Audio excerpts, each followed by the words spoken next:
What's up, bitches and hoes? Oh, he's short on the breeze. Starts now with John Livia and maybe Lee Priest. Because Lee is stuck in... Let me put this back. Jesus Christ, I'm making a mess. Lee is stuck in Las Vegas in a layover because he's trying to get back home after going to Las Vegas and Nashville and then New Jersey and then your sister's ass. I wanted to jump on here first. There I am. There I is. Connor, you're jumping ahead, bro. No, I did not see Hollingshead comments on coach in his story. I think he has a new coach. I don't fucking know. Well, what I wanted to, I came on a little earlier because if Lee comes on, it won't be till about 8:30. So I wanted to come on a little earlier because I wanted to talk about the British Grand Prix and the Mexican.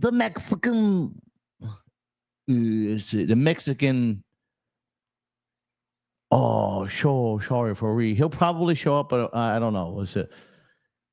He's confused, that James. All right, I got him. Now you got me looking, man. You know what? Let me just show. Did he put it on his fucking story, Connor? Because I'll just look it up. So I wanted to look up the Mexico Pro, and I wanted to look up the Grand Prix and talk about what happened over the weekend before Lee gets on, because Lee goes off on a tangent. I didn't do a wrap up because I was with Lee yesterday, hanging out with him and his boy and some bodybuilding chick. It was an Insta post. All right, so let me look it up since everybody's fucking pissing me off here. I'm fucking pissed off. Fucking fucker. It was an Insta post. Okay. I'm looking at the Insta post. I don't see shit. Dirty ass motherfucker. All right, why don't you guys just tell me? Because I was going to actually go on and see, but now you guys fucked it all up. Okay? Now you guys fucked it all up. Anyway, it was an Insta post. I don't know. All right, so I wanted to talk about what happened at the British Grand Prix and the Mexico Pro before Lee gets on, because Lee's going to come on. We're probably going to talk about the seminar and him traveling. He's like got a long layover in Las Vegas, so I'm hoping he comes on. He might not. He might. I can't tell you. He said he may come on at 8:30. But anyway, okay. Before we get started, I got to do my one sponsor, Evolve Nutrition. Okay, go buy stuff from Evolve Nutrition. All right, dude. It's really not expensive. Use the code SS20. You get 20% off. Now, I know he's boring on my show. I know. Okay, but he's a really good dude, and he's got great products, and he sponsors me, okay, which means he pays me every month. So please go buy stuff, because if you don't buy anything, then sooner or later he's going to figure out that it's not worth to pay me to sponsor, and then he's going to drop me. You don't want that to happen, okay? You don't want that to happen.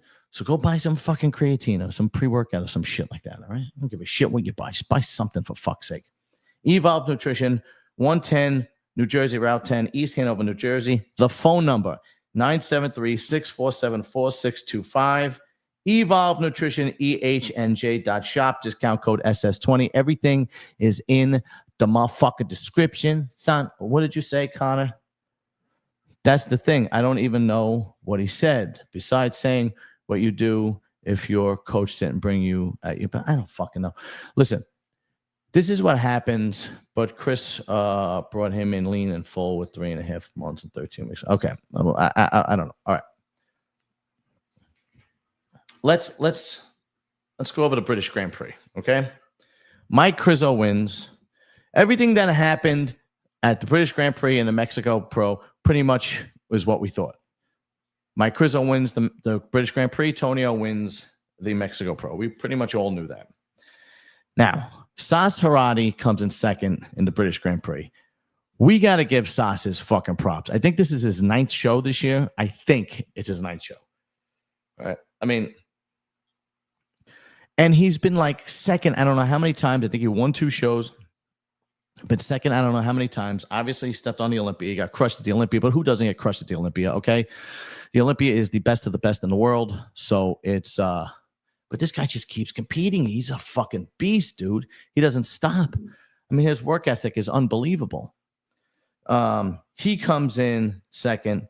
Joan Pradels from Spain. Okay, I think a star is born. This kid looks fucking good. 4 is Pablo Escobar. No, it's not Pablo Escobar. Assholes. It's Pablo Lopez. And 5th is James Hollingshead. All right. So let's look it up, okay, before we fucking start the bullshit. All right. Blah, blah, blah, blah, blah. Share screen. Here, share. Okay. Here we go. Let's go down, all the way down, all the way down, all the way down. All right. This is further to the Nando's page. We're still on Mexico. Where is the British Grand Prix? The British Grand Prix. Here we go. Okay. All right. Here is the British Grand Prix. Here's Mike Krizo. Here is Sasarati. I mean, I just can't believe Sas did 9 fucking shows and keeps fucking looking good. I know he's a smaller bodybuilder and it comes in chiseled, but he really fucking looks great. Let's see what else we got. There's Mike winning. There he is. I mean, Mike was just big, improved, chiseled. You know, as soon as he came out, you pretty much knew he was the winner. This live stream sucked. This fucking camera was in the way the whole time. It was ridiculous. But listen, it is what it is, you know. Let's go. Let's see here. Okay. This is some more shots. There is Sas, Pablo here, and what's his name? Joan. I mean, the kid looked phenomenal. Let's look up Joan because the kid looked fucking amazing. He really did. Where are you? This kid is something else. I believe he's from Spain. This was his showing. Olympia qualifier. I mean, he came in 3rd, but he's a young kid. I mean, this kid looked fucking, let's say he's kissing his wife. I don't care about kissing a girl. Okay. All right, where are you? Come on. Everybody's kissing him and blah, blah, blah, blah, whatever. I mean, this kid really looked good. I mean, this was 6 days before the show. This kid fucking looks good. It was really impressive, man. Really, really impressive. Did they show any back shots? I don't know what his back looks like. His legs are phenomenal. His legs are incredible. Okay. Let's see if they show any back shots. I mean, this kid looks really good. From the front, everything looks fantastic. I think a star is born. I think we're going to see a lot of this kid, man. He really looks good. I think in the next year or two, we're going to really see him shake things up. As long as he keeps his head on straight. Is there a back shot for this fucking kid, for fuck's sake?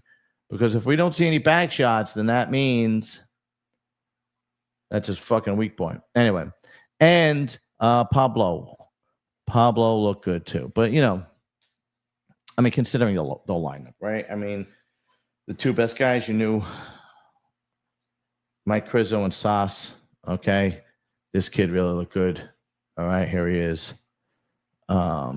Really looked good. Okay. All right. Let's get to the elephant in the room. All right. Let's see here. The elephant in the room. Okay.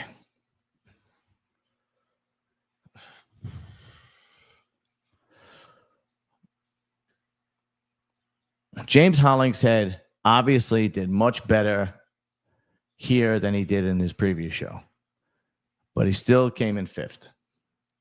Now, everybody in the States and the UK is a huge fan of James Hollingshead because of him being associated with Luke Sandow, being one of his best friends, being on Fuad's show, and his personality.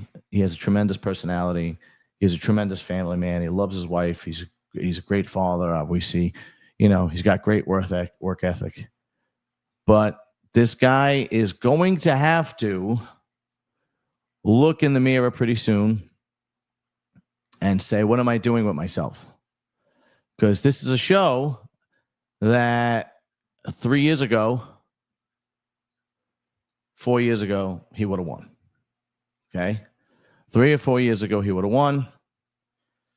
He's in shows now that he would have dominated, and now he's barely breaking the top 5. This is the time when you have to look into the mirror and you have to say to yourself, you have to do some soul searching. You have to say to yourself a couple of things, 2 things. Can I improve anymore? If you think you can improve anymore, you give yourself 1 or 2 more years. You see if you do anything, maybe another year. And then if you can improve, then you make those improvements. You talk it over with your coach, your new coach, your crew, so on and so forth.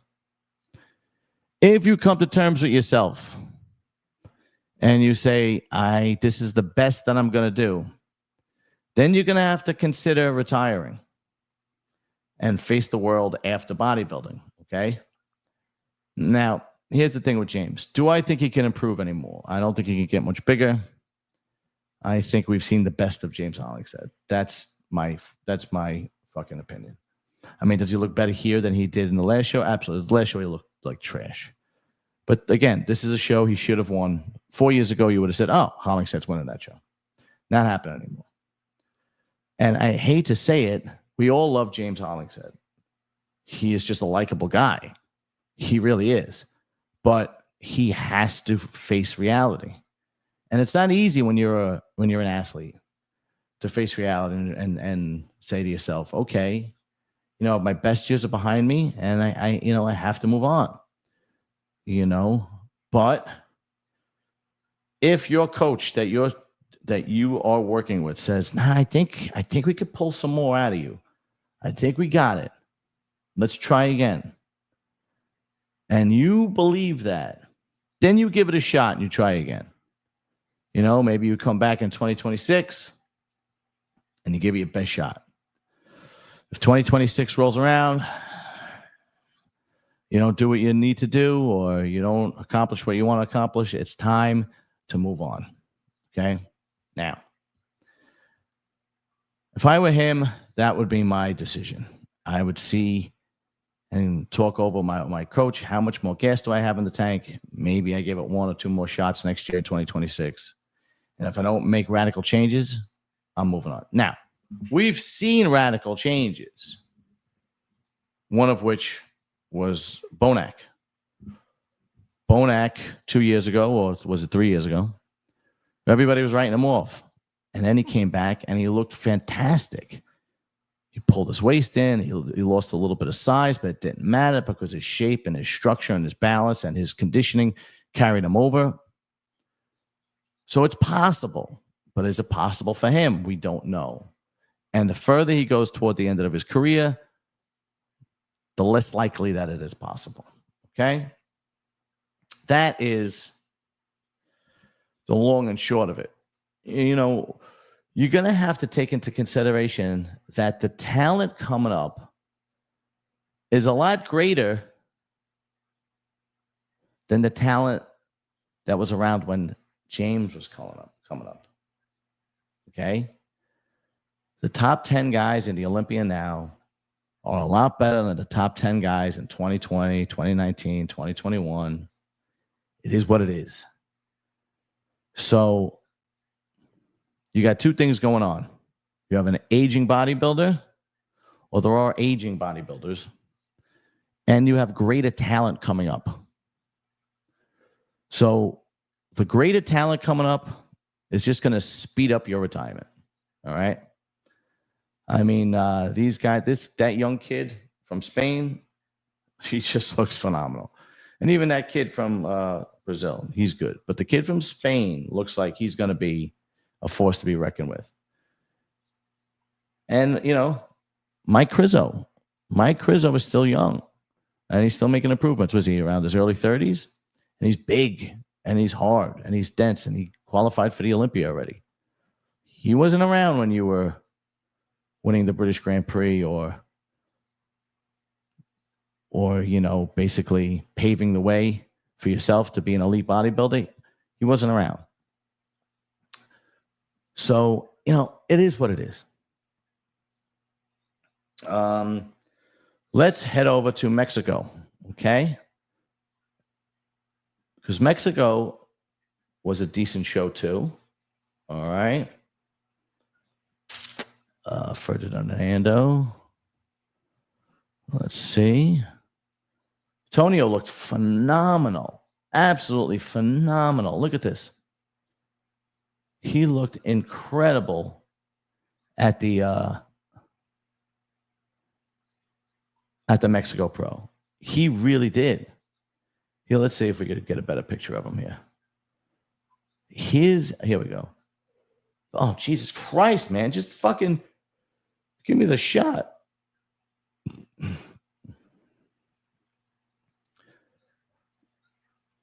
I think his conditioning was even better. His abs are he's got deep, deep, deep cups in those abs. It was just looked incredible. He really, really did. Let's see if we have it. Look, here's a better. Oh, yeah. Okay. Look how deep the cuts in his abs are. That is just impressive. This tremendous quad sweep. I mean, the muscle separation, the shoulder to waist ratio. He looked incredible. He looked fucking incredible, man. He was just phenomenal. He really, really, really was. Can't take anything away from Tonio. Now, coming in second place was a little controversial. Coming in second place was Regan Grimes. And I don't think he should have been second. Okay? He just did not look as lean as he did or as hard as he did at the Olympia.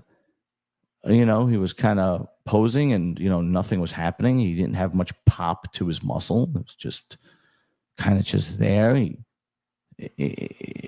Nothing was impressive. Nothing really stands out. His glutes were okay. His hamstrings were good. His rear double bi is decent. To me, I would have had Clarita second.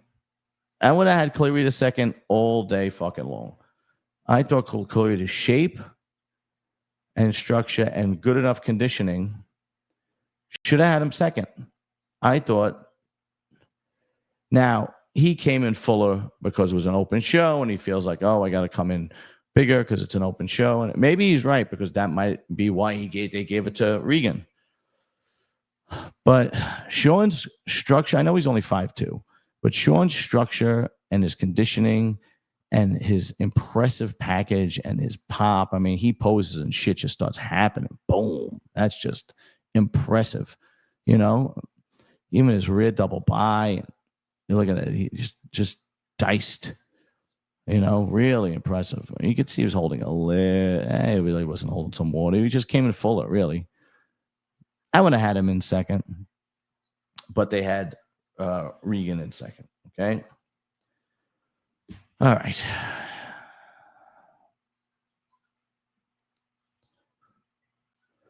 Number 4 is Hassan Mustafa. I'm just not impressed with Hassan Mustafa, man. I really am. Hassan Mustafa's just gotta, you know, it's like either join the party or go home. Really, I mean, how many times do you get on stage and you just half-ass the conditioning and you're getting by because you're just big? It just gets to the point where it's fucking ridiculous, man. Really, really does. Just gets to, it's just like he comes in fourth because he's bigger than everybody else, but there's nothing there. He's got a strange midsection. He doesn't come in hard. He doesn't come in conditioned. He comes in so conditioned. And it is what it is, man. I'm just, you know, some of these guys really disappoint me. They really do. They really disappoint me because, and I'm sure you guys feel the frustration too. When you say, man, if this guy just would do his homework, he would just fucking look great. And, you know, Hassan is one of those guys. You know, he's got so much mass and so much fucking size, and then he just comes in so conditioned. And I think he's like okay with, you know, beating these guys on his size, and if he doesn't win or he doesn't break the top 3, he's happy. He's probably making money on his on his endorsements and blah, blah, blah, blah. But he's the kind of guy that you've been waiting for to show up since he got on stage, and just comes in soft. Let's look him up. Let's look him up. Lee is going to be late. I just sent him the link, okay? But he's coming. I started early because I wanted to talk about the British Grand Prix in Mexico before Lee got on, because Lee likes to go off on a tangent, so I wanted him to do that. But he is coming on. Okay, let me just say I sent. All right, so he should be coming on soon. But that's what I wanted to do. And so let's see Hassan Mustafa, man. Let's just check him out, because do they even have him here? He's just such a disappointment. I'm sorry, he really is. And before we get to Hassan Mustafa, did you see what fucking Martin Fitzwater looks like? Holy shit. And he's doing Prague this weekend. This kid looks fucking great, man. Prague is gonna turn out to be some fucking shit. He looks phenomenal. He really does. Oh, he looks fantastic. He's going to give everybody a run for their money in Prague. He really is. The kid looks phenomenal. Just a tremendous bodybuilder. All right, Hassan. Let's see. Hassan. Let's see. Mustafa. Here he is. He's just. Let's see.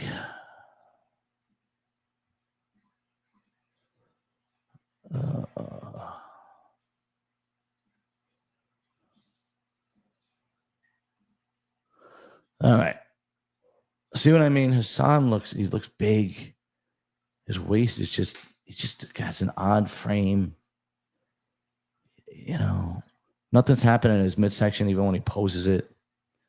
Just doesn't fucking, it's just not appealing. Not for nothing, but the live stream and all the footage for these shows, I'm sorry, man, this is the best I could do. There's really not much happening. So Hassan he just nothing happens. There's nothing going on. It just doesn't. He's such a disappointment to me, anyway. He really is. I mean, there's no muscle separation. He's just a massive amount of muscle. His conditioning is okay. His midsection is it's like just, I don't know. Let's just go back, because I want to show you guys Martin. I think I pulled up Martin and you guys weren't able to see him. The kid looks incredible. Prague is turning out to be some fucking show. Look at this. Look at this kid. The fuck out of here. What is he, 28, 29? The fuck out of here. This kid looks incredible. He really does. He's going to give everybody a run for their money in Prague. Really, really, really, really. Unbelievable. Unreal. Is Andrew Jack competing in Prague? I don't think so. I think he's doing Poland. And hold on, let me see. He's not competing in Prague. In Prague, it is Keon, Martin, Samson, and I think that's it. Well, those are the three big names. See what we got next. Okay. Romania. I'm pretty sure he's doing Romania. Pretty sure he's doing Romania. All right, so here's the shows that we got left. All right, let's stop the share right here. Here's the shows that we got left. We got Prague. We got Poland. I think Poland's a natural show, though. We got Romania. Romania is November 9th. Japan is November 23rd. Spain is November 30th. And then that's it till the Arnold. Okay. Now we have Poland, November 1st. And then, so this weekend is Prague. The next weekend is Poland. Okay. Okie dokie, Fanukis. And Tim Budashane always, Tim Budashane is Tim Budashane. All right, let's see what we got here. I sent it over to Lee, so Lee should be handing over pretty soon. So I wanted to cover the British Grand Prix and the Mexico show before Lee comes up. If Hassan came and peeled, and that's the problem, one of two things: either Hassan's just not putting the work in, or Hassan is just Hassan's not putting the work in. Period. Okay, he's just not coming in conditioned. He seems to be pretty satisfied with where he lands and the breaking the top 5 and that's it. Because if he wasn't satisfied, you would see fucking things change. Okay, and you see it. You see even the guys that overdo it, like Nick or Samson, they're not satisfied. So they push so hard that they overdo it, and it works against them. Where Hassan is the opposite. Hassan is like, hey, whatever happens. I'll beat half of these guys with just my size, so it's good enough. Yes, Dave. Samson is doing Prague. Samson off course Prague. Okay. Now, I put a post on. I didn't put a post. I put a comment. I think it was on RX Muscle. I don't remember, on Instagram. And I really thought that Samson, the Prague show was a bad choice for Samson. And here's my reasoning why I said that. And I took a lot of shit from people in the comment section. Okay? I said, if Samson loses the Keon, his stock will drive even further down. Okay? You're going to say, Keon's a 212 guy. You're Mr. Olympia. And you just came in 4th. And if you lose to Keon, people are going to say you lost to a 212 guy. Even though he's the best 212 guy in the world, you're not supposed to lose to a 212 guy. Now, if he beats Keon, people are going to say, well, wow, you beat Keon. He's a 212 guy. It's a lose-lose for Samson. I would have avoided Keon at all costs. I would have done any other show with the exception of Prague. I really would have. I would have done any other show besides Prague. I would have did, really. I know he wants to jump on stage immediately, but if he gets to win, people are going to say, oh, well, he beat Keon. Great. Keon's a 212 guy. If he loses to Keon, it is going to be you lost to a 212 guy. You're not as dominant as you used to be. You want to pick a show, and I know it sounds terrible, but you gotta understand that he just lost the Olympia, and he lost by a lot, not by a little bit. He got the shit kicked out of him, okay, because he overworked. Okay, he said it himself. They underestimated the amount of time he needed to carb up because he came down too low. I think he was like 280 or 285 on stage. That's like 15 pounds less than what he normally is. All right, that's really light, and it didn't work for him. Okay, so I would have, if I was Samson, I would have picked a show where you're gonna come on, you are gonna wreck everybody. You are just gonna fucking destroy everybody. It's gonna be you and whoever else comes in second. Because then people are going to say, oh, he's still dominant. He's still got it. He could still win the Olympia next year, right? Then you do what you got to do to work on whatever you got to work on to do the Olympia next year. That's what I would have did. Because if Keon beats him, and let me tell you something. I know Keon says always midsection. All he has to do is keep holding a vacuum and hold his midsection. He could beat Samson. He could. Keon is an extremely talented bodybuilder. I'm not saying that, I'm just saying it's a possibility. And if Samson doesn't come in 100 and Keon does and he loses, that's going to be a bad look for Samson. Whatever. I would have just been a lot more strategic with this next show. That's it. That's all I'm saying. Oh, boy. Oh, boy.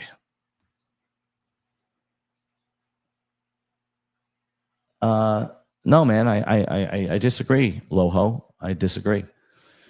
I think that if Samson and Keon are very close, people are going to say, wow, 212 bodybuilder, it's very close. Or if Samson and Martin are very close, it's like, well, Martin was fifth, man, and you were fourth at the Olympia. I would have picked any other show. It's kind of, when you become, Mr. Olympia and you lose it, you got to understand the psychology of the fans, right? It's kind of like boxing. A champion gets knocked out and it's a bad loss. You don't just jump right into the number 2 contender or you get the rematch right away. You jump in and you fight a guy that you could beat drastically. It creates confidence in you, and it tells the people, I'm really that good. Don't count me out, okay, because I'm coming for the title again. And all I'm saying is I would have picked a show more strategic. Now, if Lee, let me see if Lee is coming. He might not come. If he doesn't come, then I'll get into, okay, I'm at the airport. I'm just on my way to the gate, so it could be 15 minutes late. I think I've got to get a tram. So take your time. Take your time. No rush. Okay, he's going to be a few minutes late. Not a big deal. That's why I started early. I didn't have to start early, apparently. Okay, now. I don't know we know who's doing Prague. We know it's Martin, Keon, and Samson. I don't know the full list yet, competitor list, because it's not out yet. Probably be out toward the middle of the week, right? They give these guys as much time as possible to jump in, because you could jump in like this, and they want the best competitors. You never know who's going to jump in, okay? Now, I want to get back to the I'm going to call it the James Hollingshead effect, okay? James Hollingshead he's going to have to do some soul searching. He might have some gas in the tank, and he's going to have to decide whether or not he's going to compete or retire. Okay. So I was talking to Akeem Williams this weekend, and Akeem is a great guy, and he has had a stellar bodybuilding career. But this is the first time in a long time that he did not break the top 10 in the Olympia. And I was talking to him, and he said that he was disappointed, but he was over it. But that Chris Aceto was training him, and that Chris Aceto wants him to do, I forgot what show. Doesn't matter. So I said to him, what are you going to do now? And he said, I'm going to compete here. I talked it over with Chris. And I went, no, what are you going to do after you retire from bodybuilding? Because Akeem Williams is another one that I truly believe may have 1 or 2 years left in the tank, and then he's going to have to. He's another guy that's going to have to, do some soul searching and say, what am I going to do? And I was hoping that he had a plan. I was hoping that he said, oh, I have A, B, and C lined up. Yes, he does, Dave. The guy, Joan, look, he's amazing. Looks incredible. I think he's the two young guys that impressed me the most this year was him and Joe Palacios. But anyway, so I was really hoping Akeem Williams was going to tell me, oh, I have this and this and this lined up. Okay. He didn't. He's like, oh, I don't know. I have some college degrees, and, I don't know what I'm going to do. Well,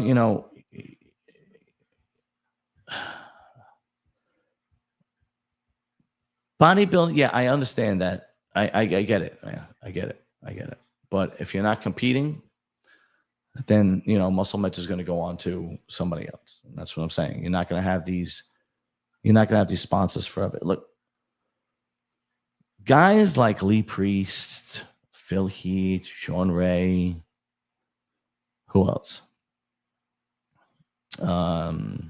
Flex Wheeler, Ronnie, the elite of the elite, the elite of the golden era. These guys are still relevant, and people still want to know what they have to say.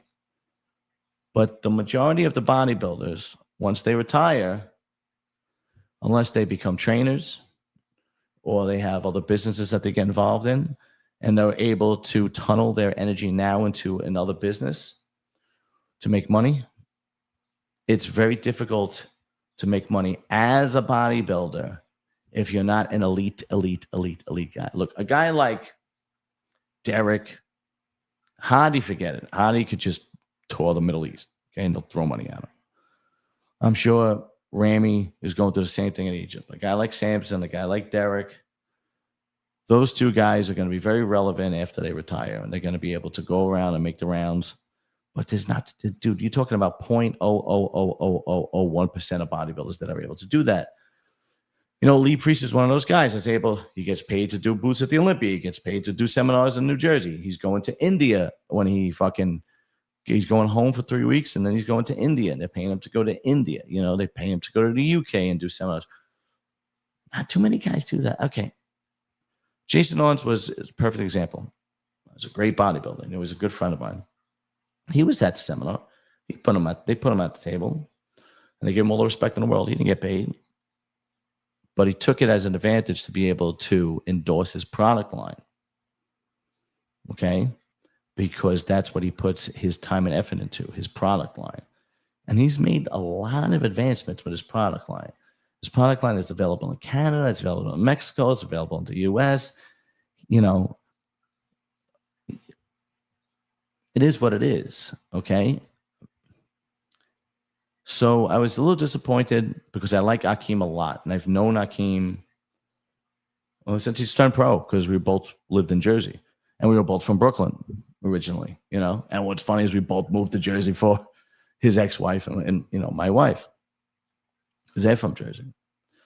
And every time he sees me, he gives me a hug, and it's a pleasure to see him. But I mean, I got to call a spade a spade. He didn't have a plan, and I'm a little worried about him. You know, bodybuilding is not like being any other athlete, like a baseball player or a football player or even a hockey player, where you sign a contract for millions and, you know, you got money stashed or investments put away. You know, and I'm making a lot of money. A guy like Akeem is going to be able to live on his you know, contest prize money. It doesn't work that way. He didn't mention that he had any investments. He didn't mention that he had any real estate. It is what it is. No, Dane, I mean, look, man. No.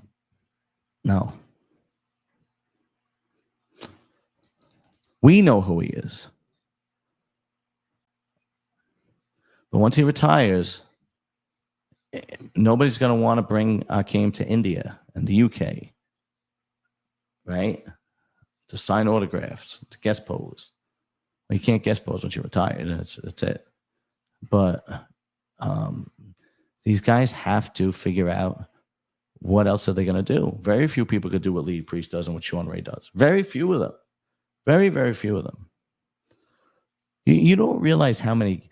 I don't think you guys realize how many of these bodybuilders have full-time jobs. You know, very few of them have full-time jobs. No, you're stuck in Las Vegas, huh?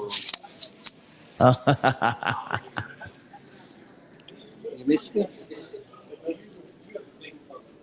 What's up, dude? Is that the left, or I might have to put the right one in the right ear? I might look in here. Dude. Hello. How you doing, man? Look, I'm sitting on the floor here at the airport just for you. Look. I appreciate that.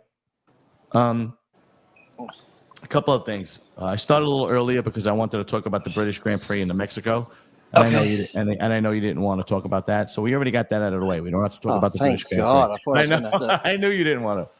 But a couple of things before we get started. First of all, it was great hanging out with you this weekend, man. Oh, thank you. It really was. It was fucking great hanging out. People are going to say, is he just as crazy in person like he is online? It's not as bad as you think. No. I think, it's not as bad as you think. Yeah, him and I had a few drinks, and him and I, he was with his boy Sid, and they were doing a little bit more than drinking, but I can't partake in that since I have a city job. Yeah, and he said, and John said, I can't do that because my ass is still a virgin. Maybe next time. Yeah. I'll just do this. This is as far as I'm going. But I wanted to do what Lee wanted to do, and Lee wanted to just chill, get something to eat, have a few drinks, hang out, have some laughs, and that's what we did. Yeah. So we actually did have a very good time. And for those of you who want to know, so after the seminar, we went out. I invited everybody to go. And thank you very much. John picked up the bill. Big. I did. And then it to go work overtime Sunday to pay for it. Yeah, that's right. I did pay for everybody's dinner because a couple of reasons. One, Lee is very good to me. He comes on my podcast. This is what people don't understand. Especially Lee and Jason Ons. They could go pretty much on any podcast they want to go on. They can go on RX Muscle. They could go on Fuad. They can go on Dennis James. They could go on especially Lee. He could pretty much just say, "Listen, I'm coming on your show." I think those people are scared if I go on their podcast. Yeah, but pretty much he can go on anybody's show. But he comes on my show every week. So the only way I'm able to show my thanks and my gratitude is when he comes in, and when we go out to eat. I paid for it, so we all went out to eat. Well, it was me, you, Jay. Sid. Sid is Lee's friend and security. Yeah.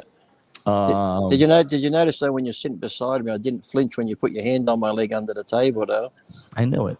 I knew it. See, I gave it a shot. You're trying to get to me, but I just said, oh well, whatever. Yeah, exactly. Been there, done that. Yeah. So it was me, you, Jay, Sid, the girl Jordan. Jordan's a pro figure girl. Jimmy the Bull. Great, Jimmy the Bull. Greg Valentino and his girl. Mm-hmm. His girl is a doll. His girl is a sweetheart. And Joe Zapala and Zapata, sorry, and his girl, who is an absolute is those two girls are absolute sweethearts. And Orange was there. Yeah, absolutely. And I wanted to show my gratitude to Jay and Lee, and I paid the bill. And so I just wanted to show my gratitude. I don't like to be one of those guys. And then after the bill, we had a few more drinks. And then Lee paid for the drinks, so that was nice. But actually, he only paid for half of them because the restaurant knew who Lee was, and they paid for the other half. Yeah, they could have paid for the dinner, the pricks, couldn't they? So I started off with beer, and then we graduated to Lee's fancy drinks, and then I got the tequila. Yes, and then we had, where did we go the next day? Some diner. Nah, the next day we just hung out, went to the diner. Yeah, we just both shot shit, blah blah blah, and just went out to eat the next day. But it was fun. Going out and hanging out with the guys was a lot of fun. Yeah. This is like I'm getting ready for my second flight because I flew from Newark this morning. I was up at 5. What time did we got up at 4:45, and Sid went back to where he lives, and I flew out here to California, Vegas. I mean, because I don't even know where I'm fucking going now. I don't even know where I'm going. And then I went to New Tech Gym, had an hour workout, and then I did the Overcome podcast with Leo, where we just talked about Charlie Kirk and stuff like that to stir people up in abortion, because women love when men talk about abortion. Then I had a quick shower, come here, and now I leave here at 7:58. It's only 10 to 6, 7:50. So I got 2 hours here, an hour 40 flight. Then I got like an hour 45 in San Francisco. Then I got a 14-hour flight. And then when I land, I got a 2-hour drive. So yeah, I should be. Jesus Christ. I should be home in time to say Happy New Year's to the wife. Yeah, really, right? Let's just say that Lee gets paid a lot of nice dollars to do the traveling. I wish it was. It's okay. It's not nice, but yeah, that's okay. I was explaining before you got on that guys like you, Sean Ray, Phil Heath, very few bodybuilders could still make a living on your name after you retire. Not many can. And we were talking about. Well, Phil should be able to. He's 7-time Mr. Olympia. If he can't make money on his name, Phil's going to be able to make money on his name for the rest of his life. That's it. But to do things like what Lee does and Sean Ray does and Phil. So when I was talking about Akeem Williams and I was talking about James Hollingshead, that they were going toward the end of their career, and I'm like, all right, I was talking to Akeem, and everybody loves Akeem. Akeem is a great guy, and he really didn't know what he was going to do after he retire. I mean, he still has maybe another couple of years in the tank, but this is the first time. I don't think this is the first time he didn't break the top 10 in the Olympia. Yeah. Time to start thinking about it, I like it when he was laughing when he was filming me giving the donuts to Phil and that. So Yeah, so talk about that. So you first get there, right? Because I didn't get there till about 2:30. So you guys started at 12. So you first get there. It's you, Guy And I went to Sistanino. and I went to the toilet, and as I come back from the toilet, fans like, I got you a big box of dozen or whatever the big box is of the original, but he got it in a nice Superman hero type box. Oh, And then yeah. as I'm walking back, another guy gives me another box of donuts, all the fancy iced ones and that. So I put it on the table, and when I got back, I said, "Who wants a donut?" And they're like, "No, no." And Akeem just started filming. He's laughing. I'm like, "Come on, Phil, come on." Last week, Yeah, I saw that. last week I had Jay eat McDonald's, so you're eating the donut. He's like, "No, no." But then he caved, and he ate a He was donut. a pretty good sport. He was a pretty good sport about it. So Lee's out there feeding. That's my goal in life now, to feed all the Mr. Olympia scrap food. yeah. I don't think you'll have a problem with Ronnie. I don't think Ronnie. I don't follow Ronnie. I'll have to take Ronnie Popeyes. Oh yeah, definitely. Yeah, absolutely. But I did meet Phil Heath, and I did ask him to come on the podcast. So I'm making the announcement right now, right here and now, ladies and gentlemen. Phil Heath will not be coming on my podcast. Hey, he said email him. Yeah, he said he'll think about it. And when you said what's your email, he's like, I can't remember my yeah, he said his email is email123.com. I went, oh. PhilHeath4567.com. But I knew he was going to say no. I just took a shot because he doesn't do podcasts. The only one he goes on is Jay's. Yeah, I think like I think that's the only. If I'm thinking, I think that's the only podcast I've ever seen him on. Really, he doesn't really do podcasts. Yeah, he never does them. So don't feel insulted. Then he doesn't have to really. Like no, he doesn't. It is what I mean. Don't get me wrong. It is what. But it would be a good day for the fans just to see what he's up to and just to talk normal and that type thing. It's good for the fans. Yeah. Absolutely. That's what I was hoping. And I said I would give him a one-on-one interview. I told him Jay Cutler did mine, which he did. I said I would give him all the respect in the world. He's like, all right, I'll think about it. And he was just being nice, I got to give him this. I got to give Phil Heath this. He did not leave that fucking gym until everybody got an autograph and a picture and a handshake. He was the last one to leave from that table. Sean Ray was the first one to leave.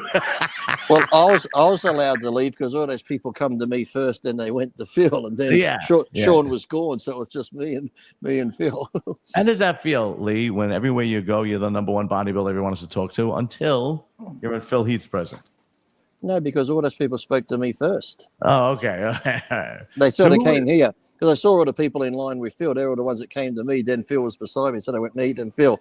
And once they were all gone to Phil, that's when I left. So what I want to say is Phil got my seconds. What'd you say? Phil got my seconds is what I want to say. So it was you, Jason Owens, Guy Sistanino, Akeem Williams, Sean Ray, Phil Heath. Corey Anderson was in between Phil and Akeem. Yeah, those are all the bodybuilders. Oh, bodybuilders, yeah. And then you had Corey Anderson, who's a MMA champion. And he's going over to some other league now, something.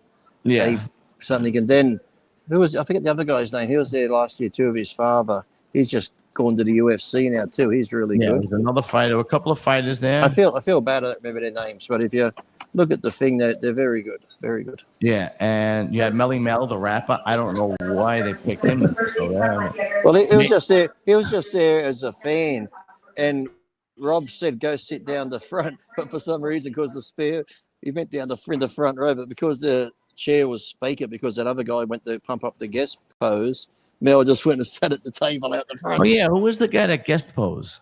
I got there after that happened. I'm not sure. I'm not sure his name, but he was there 2 years ago. I think he's part of the team. He trains there all the time. So he's in Classic, I think, isn't he? He's talking about going open or something. Because they asked him a question and the answer was a 15-minute Kai Green answer. I said the guy, oh, Jesus Christ, we've got a Kai Green answer coming on. It looked like it was a little cringy. I'm not gonna lie. He walked out in his fucking. Well, that's when I left. That's when I left to go get take a pee and got the donuts on the way back when he was posing. Then I was thinking, now do I look like an asshole because I left and didn't watch him pose, but I really had to pee. Yeah. No, he looked like the asshole. I hate to say it. It was a little cringy. He just walked out into the crowd. You in know, front like of the greatest I like bodybuilders in the race. world. Like this is a fighter jet shirt I got when I went to a big air show when they stopped flying to F11. So I'm here at the airport. Of course, the F1 races are in Vegas. I saw a nice racing shirt from the Australian guy that's winning the championship right now. A nice orange and black one. And I looked at the price tag just for a shirt, just like this, a polo one, but a race one, $230. Me, really? Which would be about close to 400 Australian dollars. So I figured that shirt not worth that. I ain't even buying that. Wow, Jesus. I should get Guy on the podcast. I had Guy Sesternino on the show once before, just a one-on-one interview several years ago. It was actually on my old channel. You could see it on my old channel, which is Serious Outcasts now, which is the one where I do the current events now. And I did not transfer that one over to this channel when I first started. It was a very short interview. He was tired, and he made it very apparent that he was tired. So I just had it was a very short interview. Yeah. I remember before we started, he goes, "I'm exhausted." Are we starting? Did you like my thing I got in Vegas? That one? Oh no, I got that in Nashville. The American flag one. That's pretty cool. Yeah, I did see that. Yeah.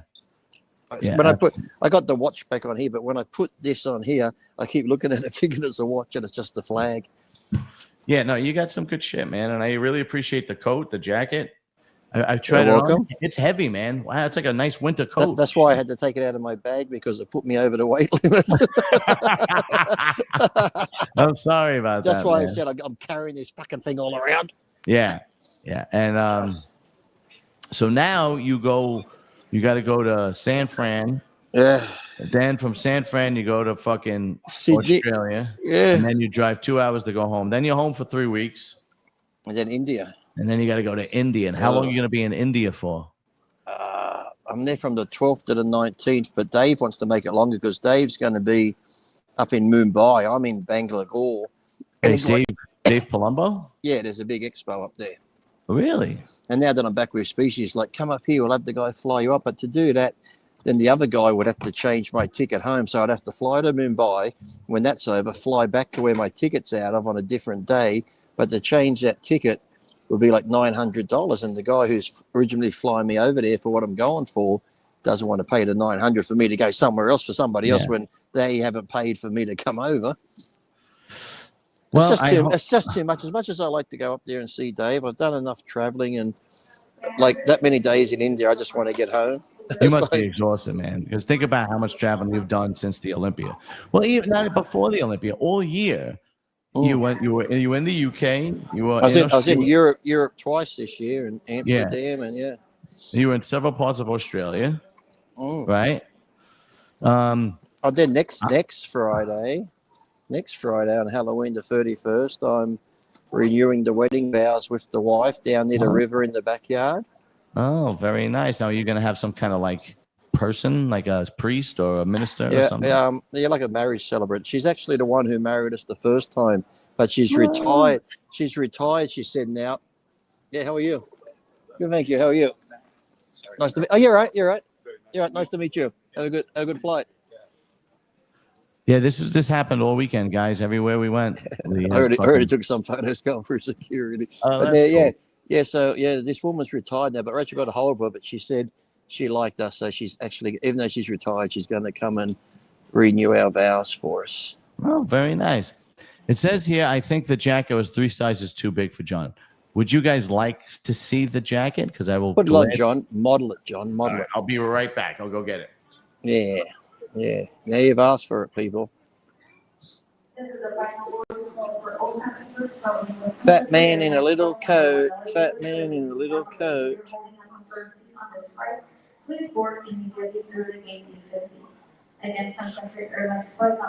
Because Jim Reapers has the Olympia contract now, people. So if you go on the Jim Reapers site, make sure you use code Lee, just Lee.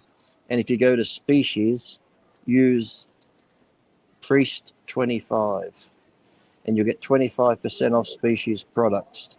So if you go to Jim Reapers, it's just Lee, L-E-E, in caps or lowercase, I don't know.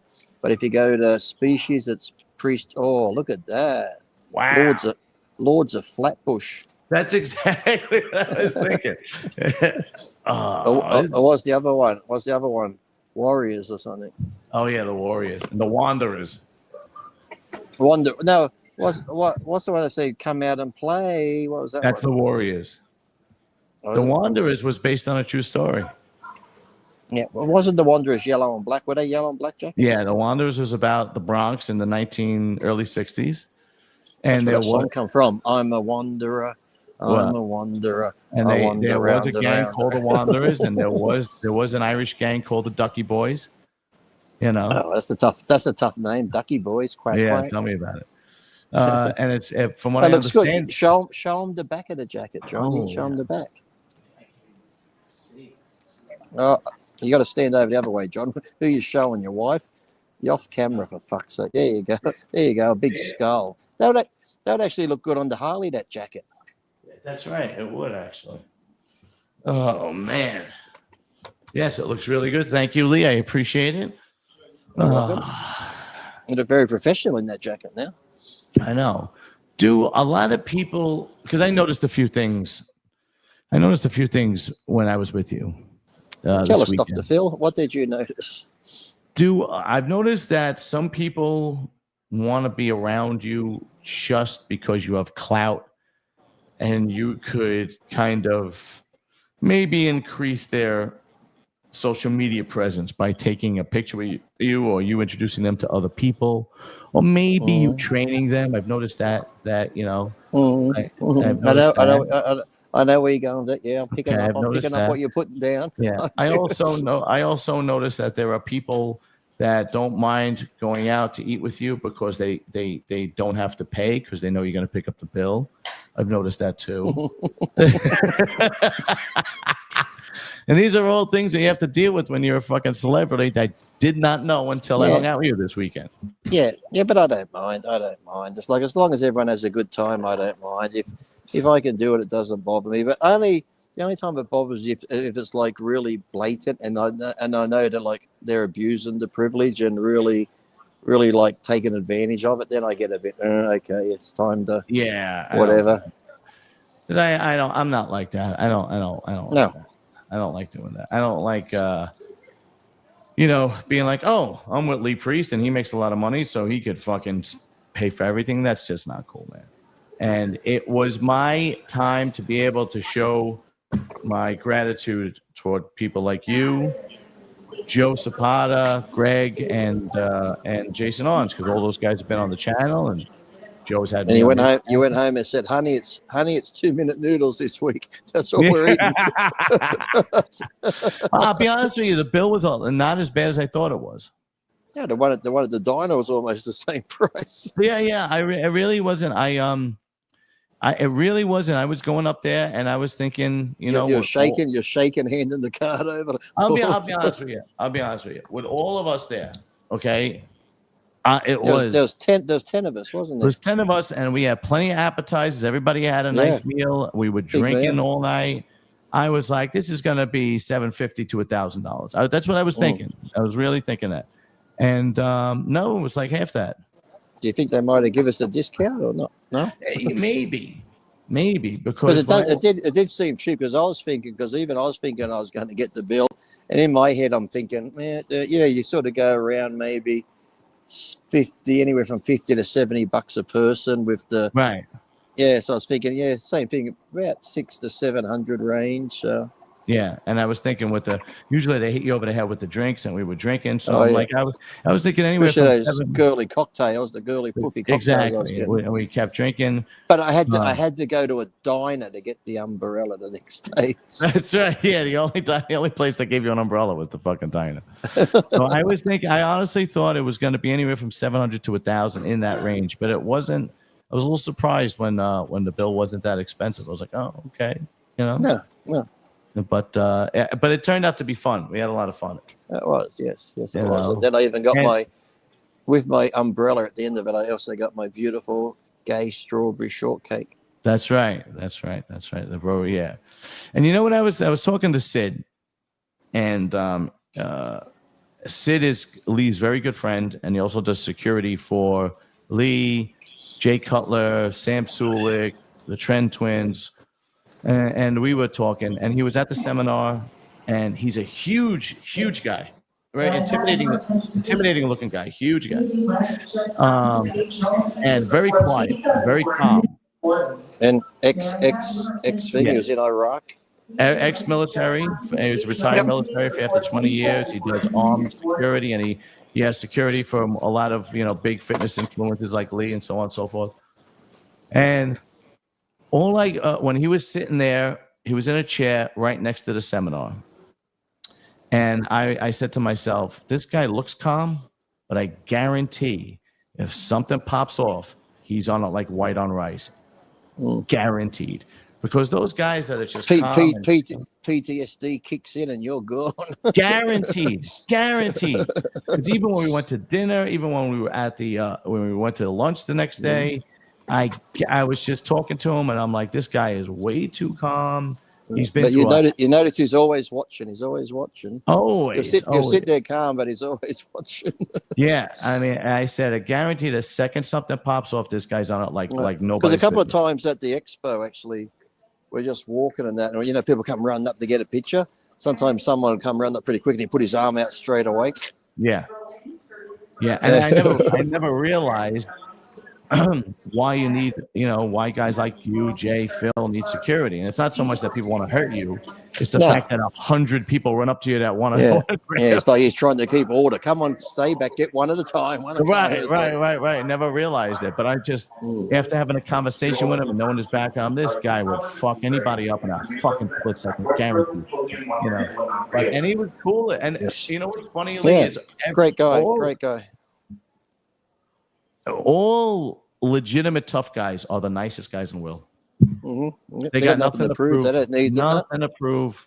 I mean, when you've been in the military for 20 years and been in Iraq and been on the front line, I mean, you've seen it all. And for him to be that calm, and you know that's just his demeanor, and that it would be. I make an analogy. It's like a pilot light that's always on low. Yep. And then when the heat comes, that shit. Yeah. Or it's almost like when the gas is on the barbecue, then you light it. Poof. Right. Yeah. But really, really good dude, man. And it's one thing you surround yourself find for nice people. Yes. What kind of questions were at the seminar that everybody was asking? Because I know Orange was there. They were talking about business a lot. Yeah, but when it came to me, the first question was, what were the stories you couldn't tell on the Trend Twins video? And did you really get pegged and the vodka bottle? And then all the fighters and everyone's laughing as I'm telling the stories. And Phil Hoof's laughing. They look at me like, what the fuck? And I just keep saying, I'm saying, don't do drugs, kids. Don't do drugs. Yeah. Phil gets the how do you make money in bodybuilding? And you get, did you really ram a vodka bottle up your ass? Yeah, really. All those years of competing and winning some pro shows and having good arms. I never get that. It's like, did your wife really peg you? Yeah, she did several times. And when I was just leaving New Tech Gym, a couple of kids got a photo of like 3 separate people, but each one of them that came up was so funny. Each one said, I was just watching you on the Trend Twins, and here you are. I'm like, oh, hi. How were the Trend Twins? I'm assuming they treated with your respect, right? Good. Yeah, if you go to my page now, I shared something that Lee Priest fan page put one together, and he put together where they were doing my arm routine like 6 months ago. Mm-hmm. And I think it was Chris said, Lee's my favorite bodybuilder out of all of them. And then it goes straight to me making him do curls. So I had him doing my arm routine 6 months ago. They go, we're going to do Lee's arm routine today. He's my favorite. Then it switches to me training him. So it's pretty cool. Of course the Trend Twins are your favorite. Because I guarantee by the time they get to your age, they're going to have very similar stories. Because they just looked at it. They look like they're... Well, that's what they said at the end of their video. After they trained me, we left the restaurant after we ate, they hop in the car. They go like, "We got to up our game to pick these stories." Yeah, again, I'm sure by the time that's the case, it's guaranteed. But we were talking about them, and I could understand why people like them because they're fucking nuts, and they do crazy things, and that's what it takes, Well, they're nuts too, but it's like Sam because people say, "What's what's the thing with Sam? But I think just because here's the thing, because I was at New Tech Gym then, I said to Leo and doing the thing, I have never seen so many cameras in the gym. I'd say 7 out of 10 people had cameras, and I'm looking at them thinking, what are you filming and who are you? It's like, what? It's like, why don't you just come in and fucking train? It's like, train hard, do something, be something, be someone, and then it's like you'll get noticed. You're like, everyone's training their workout. I'm thinking, even if you're going to film it, I'm like, why don't you have your workout first, do your leg workout or whatever it is, and then at the end come back and just film each exercise. Like it's like everyone wants to be an influence and get noticed when you've done nothing. I'm like, I don't. No, it's the weird. truth. I see so many people, and I go to LA Fitness, I go to Gold's. I see in both of them. They have the tripods, they have the cameras. Nobody really says anything because now it's kind of like common, you know. But it's people that don't even look like they work out, you know, and they set up the camera, and it's just like who's watching this? I'm like, how many people watching this? 10, 20 people? And it's like I said, I think with Sam and the Trend Twins, because it took off, because they're just authentic and being themselves. It's not like just training. They just do stuff at home and they're just filming their everyday life. It's like I said to Sam. I said, shit, because, you know, people coming down on Sam and I defend him, and it's like he's setting a bad example. He's telling kids he's eating cereal and drinking chocolate. I said, no, he's not. He's just filming himself eating it. I said, the amount of shit I ate when I was young, if I had to film that, fucking hell, it's like... you know, not for nothing, but, you know, a bad example. Oh, you know, come on. You literally have trans cartoons on fucking Netflix, for Christ's sake. Yeah. You're worried about Sam Sulik working out in the gym. And people in office saying you can go cut your cock off at 10.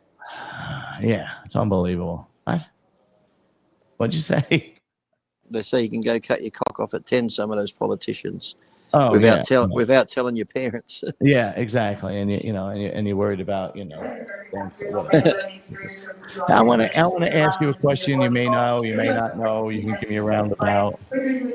What do you think a guy like Phil Heath gets paid? Now I'm not talking about his hotel and his airport and his flight. What do you think Phil Heath gets paid to do a seminar like that? That one, I think it'd probably get a bit less, but I think on major ones, I know a lot of them get about 10. Wow, really? 7 to 10, plus their airfares and that, yeah. Just to be. I know. I won't say who. Who was it? I won't say who, but someone. They asked someone to go somewhere, and they said it would cost them $100,000 to have them there. What? Who the fuck is that? Jesus Christ came off the cross. Who the fuck would you spend $100,000? You know, who is he? Can you give us a hint? I can tell you later, because right. they asked, because I said something that they said, because I think Sid asked me, how much would you charge? I said this. He goes, how much do you think such and such? And I said a price, because I think I'd go really high just to see. He goes, and I think I said 50,000. He goes, double it. Wow, really? Jesus Christ! Ooh, Bill Clinton? Who the fuck? I mean, yeah, whatever. I don't know. And people pay it. Wow. I don't think they did. I think they said no. Oh, I would hope so. Jesus.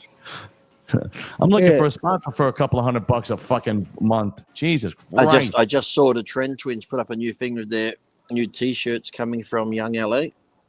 Mm-hmm. That looked okay, but as I said, if you want Gym Reapers stuff, use code Lee. Okay. Code Lee. I'm actually going to write that down. And if you want Species, Priest 25 gives you 25% off Species. That's a pretty good saving, 25%. Yeah, Gym Reapers is what is it? Code Lee? Just Lee, I think it's in caps, Lee in caps, yeah. Oh, Lee in caps. And then Species is Priest 25. I think the P could be a cap, the rest is just lowercase. Priest 25, but 25%. Yeah, that's actually a good saving, 25%. I do use Species products. Fiberlize is really good. I use Fiberlize. I use their protein, so I'm probably going to go on there and it's actually his Omega-Lize is good too, because it's got the 3, 6, and 9 all in it, the oil one. Yeah, what I'm going to do is I'll put both links and the discount code in the description so people could go and check it out. You know, what else had happened? I'm trying to think of what else happened. Greg Valentino showed up. Greg actually ate carbs. He doesn't normally eat carbs because of his gallbladder being removed. But oh, that's why. Okay.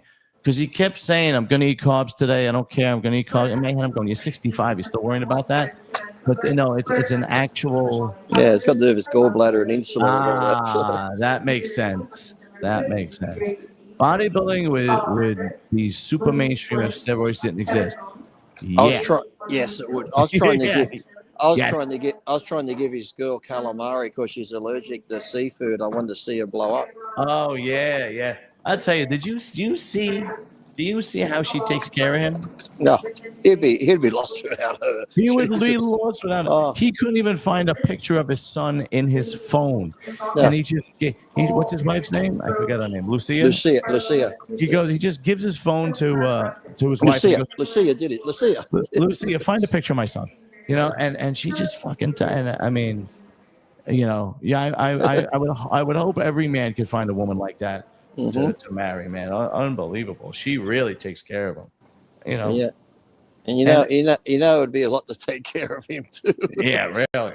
I think he's a lot calmer now that he's older. 65, and even Joe's wife, Joe Zapata's wife, very sweet lady. Very what's nice. his name? What's his name was there too from thing. Joe Patero was there too. Did we mention that? He was there filming and that sort of stuff. Joe Patero, who was that? He's the one that Greg and him do that podcast from Muscle Sports Mag or whatever it is. Oh, okay. Yeah, I know who you're talking about. I don't know him well. Yeah. I know who you're talking about. Okay. Yeah, he was there. Yes. And there was the kid that does your T-shirts, that the priest. Oh yeah. He just tagged me in something just then, and he said I just shared it. Drago, whatever, right. On Instagram. Yeah, what's his name? I think his name is Chris. If I'm right, I think his name is Chris. He sent me a voicemail. Nice guy. He said, if you ever want to do anything together, collab, let me know. So okay, you got it.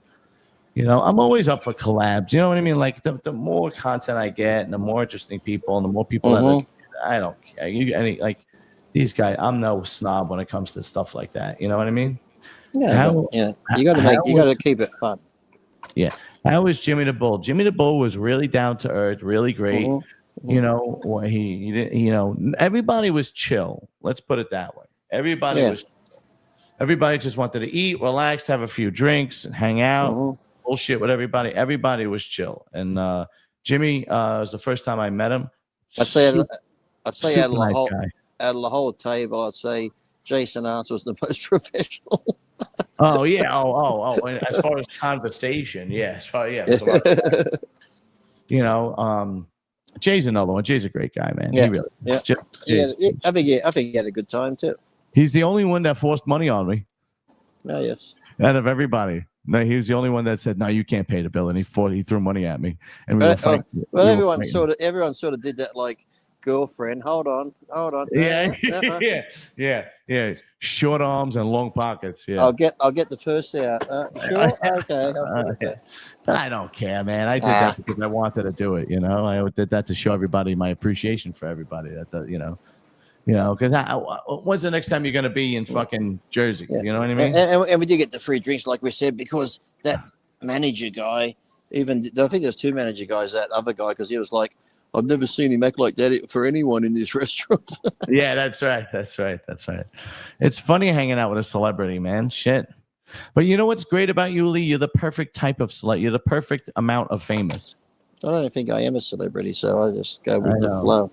But you are. But you're the perfect amount of famous, meaning that you could still go out in public, you could still fucking eat, you could still chill.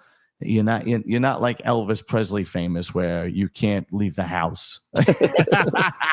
I need six SIDS around me. Yeah, right. You're not that, but you're enough. I think if you were that type of famous, because like I said, when I got locked in that store with Michael Jackson, and like I said, they shut the doors and people are banging on the windows. I spoke to him and took a photo with him. I wish I could find the photo. I was in a sharper image with him, and all these people are at the thing banging. He just sort of looked around. He looked at me. He just sort of went. He just had that. You could just tell, like, I just want to. Yeah, it's like, it would be like you couldn't go anywhere and have a proper life. It would be. I think that would make, even if all the money, that would make fame miserable. Yeah, I think it gets to the point where it becomes like paranoia, like Mm, and it becomes annoying. You like if you wanted to go visit a relative, you'd have to. yeah. And which, Yeah, like I said, I like even when you see him walking down the street, sometimes people are like, "Can we have a photo, autograph?" Look, I understand if they're at a movie opening, if they're at some function and that, but I think sometimes these paparazzi need to understand when the celebrity's just out in his everyday life with family and friends, give him a bit of space. absolutely. Let him breathe. Now, you didn't ever tell me you got locked in a store with Michael Jackson. I didn't ever tell you that story. No, now you gotta tell me. I never heard that story. I was when I was with Twin Lab, we were at the big mall in Florida at a GNC shop, and we were there early. So I said, let's just go have a look at Sharper Image because they have all the gadgets and stuff you can play with. Yeah. So me and Chris from Twin Lab were in the store. It was only me and him and the store manager and the person that works there. And I'm facing this way, and I hear this screaming. I'm like, what the fuck's that? Then I hear bang, and I turned around, and there's Michael Jackson with I guess his manager and two other people. Yeah. And there's look like sheriffs outside a security guard. I mean, all I can see is just people bang, bang, bang. And that's when he looked at him and he just sort of went, and then he just wanders off in the store and he's playing with the drum kit and that. And the manager guy's like, I said, oh, Michael Jackson. He goes, oh, yeah. He goes, then the manager guy said to me, I hate when he comes in. We have to shut the store and he doesn't buy anything. And then Chris says to me, you want a picture of Michael Jackson? I said, no, don't bother him. Then he goes, no, I'll go ask if he wants a picture of Mr. Olympia. I said, but I'm not Mr. Olympia. And Chris is like, he doesn't know that. So he walks over to his manager. He goes, hey, well, would Michael mind taking a picture with Mr. Olympia there? He's like, I'll ask him. And Michael's like, sure. And he comes over. He's like, it's that same voice. How are you? I said, good. And I put my arm around him. I mean, like Finn, all I could feel was ribs and that. Oh. He's like, nice to meet you. And then he just went off. And then he sort of just took a like that, and they opened up the doors, and out he goes, and he's got like the sheriffs around him, and then he must have been there for a while because when we were leaving, I think he was leaving because all the Escalades, there was helicopters overhead. I'm like, oh, yeah, that is. I said, all this for me at GNC.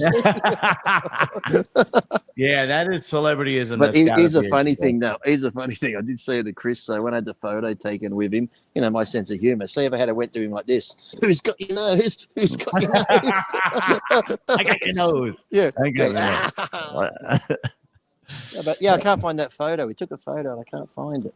You have crazy stories, Lee. I did read one of Mike Tyson's books, and I think it was the last book that he wrote, whenever it was 10 years ago. That he wrote himself? I'm sure he didn't write himself, but and he told a story about when he used to fight in Atlantic City, and they used to shut down Las Vegas, and they used to shut down the mall or whatever store he wanted to go to in the Las Vegas, in the Caesars mall, and in Caesars. I don't know if they still do, but back then they had all the Gucci and Louis Vuitton. But there's a store over here from me now, and I can see it's got all those metal fucking Bumblebee Transformers and Predators made out of metal. Real nice, big things. But there's one like that in Vegas, and it's got huge statues. And I went in there again, and I said to him, isn't this the store I saw in the documentary Michael comes in? He's like, yeah. And this one thing in the front of the store was a bronze eagle. It was like $200,000 just for this. What? And down the back, it's got all this stuff. And in the back of the store, there's a bar where you can get drinks if you're buying all the thing. And he said the same thing. Because I said, I saw this on Michael Jackson's stuff. They go, come down here. He took me down the back of the store, and around the bar, it's just got pictures of Michael Jackson shopping in there. It's like all that gaudy big gold chairs, like real fucking big gold vases with purple fucking eagles on them. Like the shit that you'd be like, well, who'd fucking buy that for $100,000? Michael Jackson would. Yeah. And so I read the book, and Mike Tyson said that when he was the heavyweight champ in the late 80s, and he would go to Las Vegas in Caesars, they would shut down the store, so he would be in Gucci or he'd be in Louis Vuitton or Prada, and he'd be trying on, and he wouldn't even go into the dressing room. He would just try on everything right there, down to his underwear, and of course outside would be a whole group of people. See, I wouldn't even like that though, because it just seems like it'd be so. What's that word where they say, like, when you're cleaning like a hospital, just slow? What's something like so? What's the word they use? Like when something's really clean and stuff, it's like it's just too. I love to go into a store where there's other people, where it just feels like you're in a store. Just Right. having a store open for you would just be almost like you've It's like a broken in. museum. It's like you broke into the place and you're just Yeah, taking right, shit. right. Yeah, it's like it'd just be so. Yeah, wouldn't it be fun? Yeah. So you're talking about Mike Tyson in his 20s getting undressed in the middle of the store, a huge crowd of people, and then if he saw a girl he liked outside the store, he would say, "Let that one in." Mm. and I'll wait for later. Yeah, let that one in right there. She can come in. Hi. Unbelievable, man. But no, man, it was really fun this weekend. I had a good time. I'm glad we were able to hang out. Pretty cool. Yes, I think the next time I'm back, I could be going to. Well, I could be going to Nashville again, June, and Jay will be there for maybe the Trent Twins for the big fitness expo in Nashville, and my wife might come to that one, so that would be good. But Maybe before then, January, I think I have to get the date, 9th and 10th. There's the LA Fitness Expo. I might come over for a week for that. Anyway, in June? No, January is the one in LA, but June is the one in Nashville. Maybe I'll see if I can come out there in June. Yeah, to Nashville if I'm going there, because my wife could come. You could bring your wife too. I could bring my wife, yeah, and they could get drunk together and hang out and Yeah. go to the bars. Now, if I come with you to Nashville, do I get to work out with the Trend Twins with you or no? This is Yeah, why not? There's a gym. We'll go to the gym with the Trend Twins. Why not? Only busted your ball. They might come on your podcast and give you email. Yeah, could you imagine that? Oh. So no, they're pretty down to earth. They might go on your podcast. Oh, they really? Yeah, they're pretty. Yeah, they're cool. Yeah, we'll see. But yeah, that would actually. I've never been to Nashville. My wife is always saying that it's fun and I got to go there. And my wife loves bars and she likes country music like that. Yeah, they'd get on good in the bars. Yeah. So yeah, they would probably get along great. But yeah, that would be pretty cool. I mean, when the time comes after the holidays, we'll look into it. See what it's all about. We're gonna have an early 54th because my birthday's in July. We're gonna have an early birthday for me in Nashville. Very nice, very nice. I'm actually gonna be 50. Big 50. In April. What time? What date in April? April 7th. I hope my wife doesn't give me a party because I'm really not on good terms with my family. my sister's gonna be 56 in April 29th. Oh, really? Oh, my wife's birthday. I can't forget that. Her birthday is New Year's Day, 1st to the 1st. Yeah. And I can't forget the wedding because that's Halloween. So holy shit. Well, that's actually really nice, though. That I should have known it was a trap 7 years ago when she said, "Let's go to a Halloween party dressed as bride and groom." Oh yeah, that should have been your red flag. Oh, we're going all out. We've even got a minister here. Wow, this is a good Halloween. That should definitely have been your red flag, man. Holy shit. The Bride of there's that new Frankenstein movie out that I want to see. Oh yeah, what's his name's in it? What's that actor's name? Yeah, he's like a. Everybody knows him. It actually looks pretty good because isn't that Guillermo? What's his name? Tamera, whatever. Yeah, hold on. What is it? Guillermo, that guy. Yeah, that producer. Frankenstein 2025. Cast is. He's the one from the Star Wars. Oh, Christoph Waltz is in it, man. Yeah, he's in it too. Yeah. Wow. Okay. Jacob Elordi, Oscar Isaac. I think. Yeah, the guy. Yeah, he's the one that was in like the last Star Wars one who had that B6 and that was rolling around. But if Christoph Waltz is in it. Yeah, I'm not sure if he plays the part of the one going after Frankenstein or like the Peter Cushing part, the Van Helsing. That kid is that guy's some fucking actor, man. Shit. Jew Hunter.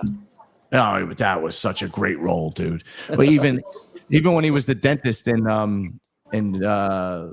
was the one with Leonardo DiCaprio and what one was he in that long ago where there was some hitman? He was a hitman or something. It was like a comedy action one. I didn't see that one.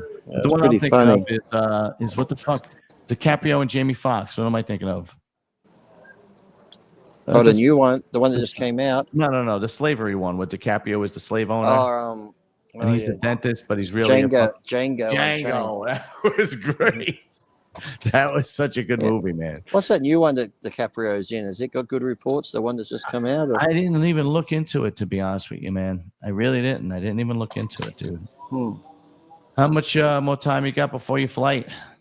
It's 6:30. An hour 25. I might go get a bite to eat or something. I'm at D232. I got to go down to D52. That's a close up. Cool. That's a close up, wasn't it? And all the guys at work today, they came over to me. It goes, "Who's that fucking lunatic?" Oh, go ahead. Sorry, nice to meet you. Have a good night. Well, all the guys at work today were like, "Who's that fucking lunatic with all the face tattoos you were hanging out with this weekend?" Because they put all the pictures on Instagram. Oh, okay. I was like, "Yeah, man. For some reason, I get along with all the nut jobs. I don't know what it is." Anyway, all right. I'm gonna let you go. Go get something. Thank you, brother. Thank you. I appreciate it. Of course, man. You know, Lee, it was great. It was great hanging out. I'll probably see. Are you doing the show your Wednesday, my Thursday? Yes. I should be okay for that because I think I might take Thursday off and just stay home and watch the Humvee and that because I get home Wednesday morning. By the time I get back from Sydney, I'll pick her up from work. So I think I'll take Thursday off just to relax with the dogs and cats and that. Yeah, you'll be exhausted after all the fucking traveling you did. Jesus Christ. Yeah. All right, dude. Go ahead. I'll talk to you soon, brother. Thank you. All right. Later. Take care. Bye.